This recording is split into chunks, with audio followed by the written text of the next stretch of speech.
Salut, bienvenue dans cette nouvelle vidéo qui va être très particulière. Aujourd'hui, on va préparer notre Keystep Pro pour faire un début de morceau via des systèmes modulaires, deux petits systèmes modulaires. On va pour ça utiliser le protocole MIDI pour le Quadrantid Swarm, et puis on va utiliser également les sorties Gate, CV et Pitch pour alimenter nos modules. Alors vous allez remarquer que la voix va changer à partir de maintenant, c'est normal, on va utiliser le micro de la caméra. Alors, on va commencer tout de suite avec une présentation de ce qu'on a sous les yeux et le rôle de chacun. Le Keystep Pro et ses 4 séquenceurs va nous permettre d'enregistrer tous les événements dont on aura besoin pour composer notre morceau. Le rack brut ici, moi je l'appelle Punkbox, va nous générer des basses, des leads, et puis voilà, et puis une série d'effets, et puis également mixer cet ensemble de choses ici avec le mixeur qui est là.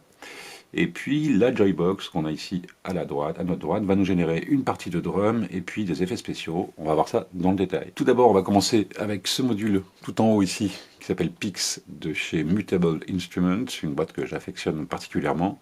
Pix va nous générer une grosse caisse et une caisse claire. Voilà, donc des parties de batterie.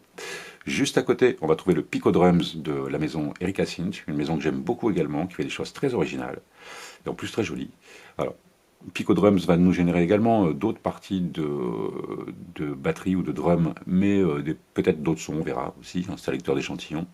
Juste à côté, on va trouver Utopia. Alors Utopia, dans le set qu'on a sous les yeux, il va nous servir de mixeur, ou en tout cas de sub-mixeur. Il va nous permettre de mixer les éléments de batterie. On va récupérer la sortie d'Utopia ici, pour venir rentrer dans le Fold Processor, de façon à rajouter de la distorsion à notre signal de batterie. Ça va nous permettre aussi de le compresser, on verra ça. Juste à côté, on va trouver le Dystopia que je vais utiliser comme effet spécial, mais je ne sais pas encore, peut-être sur la batterie ou peut-être sur d'autres choses. Voilà. Juste à côté, on va trouver un multi de la maison 2HP, une maison dont la spécialité est de faire des modules de 2HP de large. Hein. Ouais, j'en ai pas mal, on verra ça tout à l'heure. Juste à côté, on va trouver un module dont je vais pas me servir, je pense, pour ce son-ci. Voilà. Juste après, on trouve le A106.5 SEM de chez Doepfer, qui est un super filtre que j'adore vraiment particulièrement. Et puis, juste à côté de ça, on va trouver l'Antidote. Donc l'Antidote de Dreadbox, lui, c'est un générateur de son de type Car plus Strong. Et je vais m'en servir moi comme d'effet spécial. Il va me générer des sons, en tout cas il va m'aider à générer des sons qui vont être filtrés ensuite par la suite et qui vont être mixés ici. Et qu'est-ce qui va être le déclencheur de ces sons? Eh bien ça va être Ears, qui est ici de la maison Mutable Instruments. Et Ears va me permettre de, en le touchant, en griffonnant comme ça, de générer des sons qui vont rentrer dans l'antidote, dont je vais me servir finalement comme d'un résonateur, hein, vous l'aurez compris. Voilà, l'antidote va être filtré et ensuite le résultat va venir être mixé ici. Alors voilà pour la Joybox qui est à droite. Et pour la Pumpbox qui est en haut, on a une première partie ici qui est assez imposante avec le Quadrantid Swarm de la maison EOWave. Donc le Quadrantid, lui, va nous générer nos basses et puis pourquoi pas des leads. Voilà. Juste à côté, on trouve un autre module de la maison EOWave qui s'appelle le Zone BF. C'est un LFO. Je ne sais pas trop si je vais m'en servir dans cette config. On verra tout à l'heure.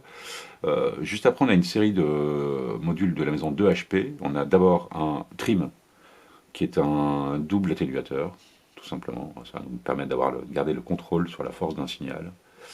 Voilà. Juste à côté de ça, on va retrouver le même multi qu'on avait tout à l'heure sous les yeux. Voilà. Identique. Alors, après, on va trouver le Disting MK4, donc le Disting MK4, que j'adore particulièrement, qui me sert à plein de choses. Mais je pense que là, il va me servir peut-être de chorus pour l'Hysteria qui est là, je ne sais pas encore, ou de reverb, je ne sais pas trop. Alors, l'Hysteria, justement, puisqu'on en parle, eh bien, c'est un oscillateur. Lui, cet oscillateur va nous générer un lead, je pense, ou peut-être une arpège, on verra. Voilà, en tout cas, l'oscillateur va rentrer dans un filtre ici, le MMF de la maison 2HP, donc c'est un multimode filter. Voilà, ouais, il y a plusieurs sorties, low pass, high pass et band pass. Voilà, juste après on trouve l'enveloppe dont je vais me servir pour l'Hysteria, et c'est une enveloppe de chez 2HP également, qui s'appelle ADSR ou ADSR. Et juste à côté, on va trouver notre VCA, aussi de la maison 2HP, le VCA, qui va nous permettre de garder le contrôle sur l'Hysteria. Après ça, on va trouver l'Euphoria de la maison Dreadbox. Donc je ne l'ai pas dit, mais Hysteria c'est aussi la maison Dreadbox. Dystopia c'est aussi la maison Dreadbox. Et Utopia c'était aussi la maison Dreadbox. Ils font partie de la série Chromatic Modules. Et donc je le disais, on va trouver l'Euphoria en bout de course ici. Et l'Euphoria c'est un phaser qui va venir phaser les sons du Quadrantid Swarm. Juste à côté de l'Euphoria, ici, on va trouver notre mixeur, et donc lui c'est le mixeur général. On a ici un sub-mixeur pour les batteries, et ici on va avoir notre mixeur général. La batterie va être connectée ici, pardon, en entrée numéro 1. En entrée numéro 2, je vais y mettre le quadrantide. En entrée numéro 3, pourquoi pas les effets spéciaux, on verra. Et en entrée numéro 4, pourquoi pas ce qu'on va faire avec l'Hysteria, je ne sais pas encore. Voilà, évidemment, le Keystep Pro, ça va être le cœur un petit peu de tout ça, ça va être le chef d'orchestre, et puis ça également, c'est également l'enregistreur, hein, puisque c'est un séquenceur. Voilà, donc lui, c'est pas très compliqué, on a 4 pistes. La première va nous servir pour des drums. Hein, vous voyez qu'on a un séquenceur de drums ici. C'est la seule d'ailleurs à proposer ce type de séquenceur sur l'ensemble des 4 séquenceurs. Le deuxième va nous permettre de gérer, pourquoi pas, le quadrantide Swarm. Le troisième va nous permettre de gérer, pourquoi pas, l'Hysteria. Et le quatrième, on va s'en servir pour gérer l'un des deux sons générés par le Picodrums. Le Picodrum, je ne l'ai pas dit, mais il a 2 entrées trig parce qu'il peut trigger 2 sons en même temps. Et on verra que en fonction de comment on fait nos collections, on va pouvoir changer le son, en tout cas le sample, avec les touches du clavier. Et c'est pour ça que je vais m'en servir aussi via ce séquenceur qui est là. Donc il y a une partie du Picodrum qui va être traitée ici, et l'autre partie du Picodrum qui va être traitée là. La première partie qui va être traitée ici, dans les drums, ça va être juste un bed trig, et on va sélectionner le son du premier sample ici. Voilà, et puis pour le second sample, pour pouvoir venir justement sélectionner un son différent avec le clavier, eh bien on va utiliser l'entrée CV ici. Et on va configurer notre sampler de façon à ce que cette entrée CV vienne changer le fichier en écoute sur la piste numéro 1, le track numéro 1 de ce module. Pardon. Voilà, alors maintenant ce que je propose c'est d'allumer toutes les machines, hein, déjà pour commencer.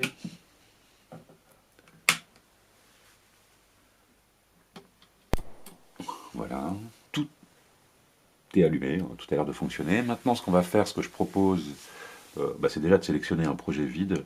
Donc pour ça je vais cliquer donc dans le Keystep Pro, hein, pour ça je vais cliquer dans projet, et puis je vais venir tourner le rotatif ici.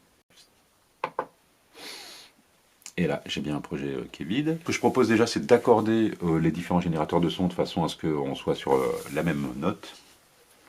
Alors pour ça, rien de tel qu'un accordeur.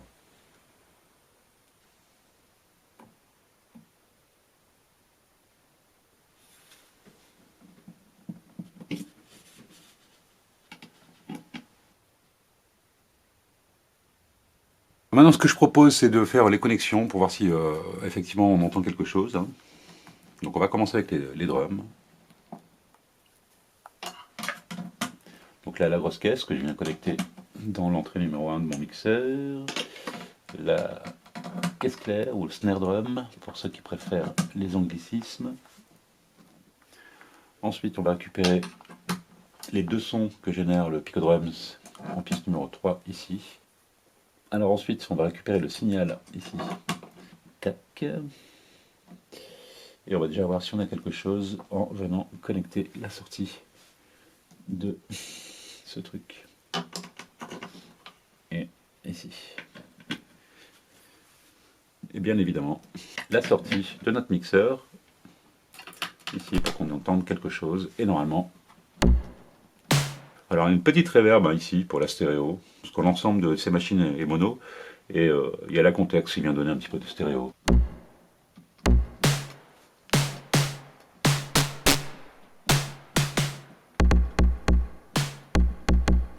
Voilà, on va maintenant venir installer les trigs. Donc on va utiliser, je le disais tout à l'heure, le séquenceur numéro 1 ici, de drum, pour contrôler nos drums. Et donc on va faire les connexions tout de suite. Donc je vais utiliser la drum gate numéro 1 pour la grosse caisse. Voilà, donc ça fonctionne. Ensuite, drum gate numéro 2 pour notre snare drum.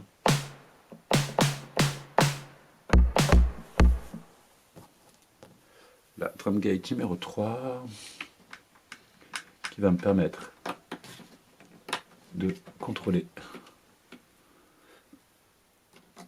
le deuxième instrument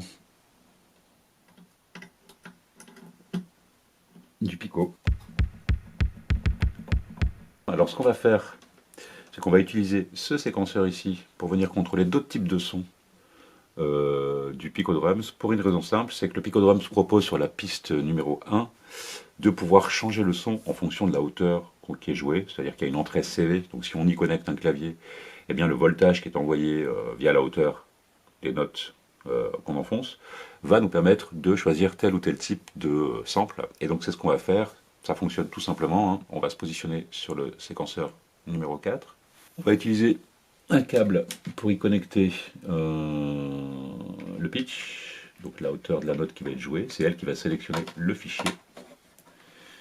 Voilà, et donc ça on va le mettre dans CV-in. D'accord, et puis ensuite, évidemment, il nous faut une gate, de façon à venir déclencher notre son. Voilà, et cette gate va venir trigger ici. Et normalement, eh bien ça ne marche pas. Alors ça ne marche pas pour une raison simple, c'est qu'il faut configurer cette machine pour ça. Et voilà. Et maintenant,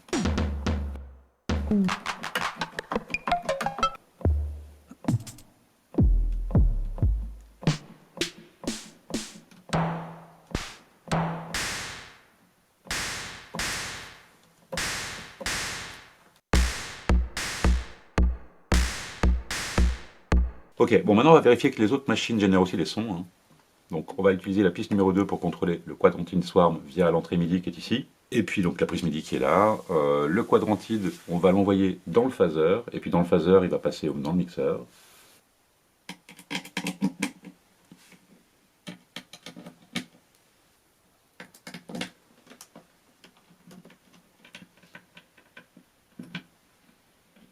Donc a priori on doit avoir du son, hein, je pense maintenant. Voilà, on fera notre réglage après, on va faire notre ligne de basse après, hein. Maintenant, on va se positionner ici et on va venir faire la connexion.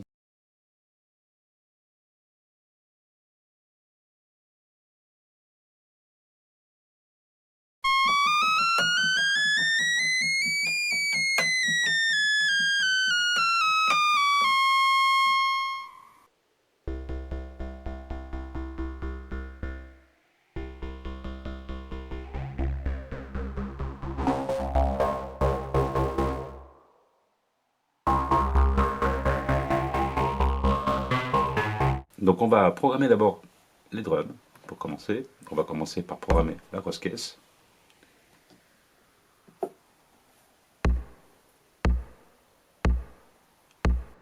Ensuite, pourquoi pas le snare drum.